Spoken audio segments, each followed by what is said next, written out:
భగవతి బంధువులారా, మనం రోజు పోతన భాగవతము నుండి రోజుకో పద్యం చొప్పున మనం తెలుసుకుంటున్నాము. ఈరోజు మరొక పద్యం గురించి తెలుసుకుందాము. వెంగళి విత్తై తిరుగక కంగారై, వెంగళి విత్తై తిరుగక కంగారై, చెడక ముక్తింగాంక్షించు నతండంగనలతోడ విడువని సంగడముల వదలవలయు జలజాతముఖే, సంగడముల వదలవలయు జలజాతముఖే. భావం: ముక్తి కోరేవాడు మూర్ఖుడై సంచరిస్తూ కలతపడి చెడిపోకుండా శీలతోడి సాంగత్యాన్ని వదులుకోవాలి. పోతన తెలుగు భాగవతంలో ఈ భావం సాధారణంగా కర్మ సిద్ధాంతం యొక్క సందర్భంలో కనిపిస్తుంది. ఇక్కడ ఒక వ్యక్తి చేసిన కర్మల ఫలితాలను అనుభవించవలసి ఉంటుందని నమ్ముతారు.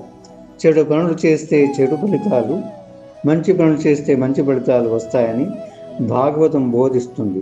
కాబట్టి వెంగళి విత్తే తిరుగు అనేది ఒక వ్యక్తి చేసే కర్మల యొక్క పర్యావసానాల గురించి ఒక హెచ్చరికగా భావించవచ్చు. వెంగళి అంటే దురాశ, స్వార్థం, మరియు విత్తే అంటే విత్తటం లేదా నాటడం అని అర్థం. తిరుగు అంటే తిరిగి రావడం లేదా పర్యావసానంగా సంభవించేది అని అర్థం. తిరిగి మరోసారి ఈ పద్యాన్ని మనం పాడుకుందాము. వెంగళి విత్తై తిరుగక కంగారై, చెడక ముక్తింగాంక్షించు నతండంగనలతోడ విడవని సంగడముల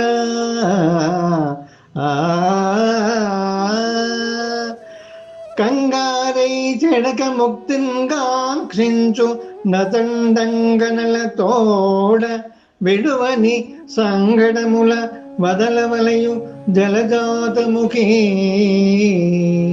సంగడముల వదలవలయు జలజాతముఖే, జలజాతముఖే. ఎంతో చక్కగా పద్యం యొక్క భావాన్ని మనం తెలుసుకున్నాము. తిరిగి మరొక పద్యం ద్వారా తెలుసుకున్నాము. స్వస్తి.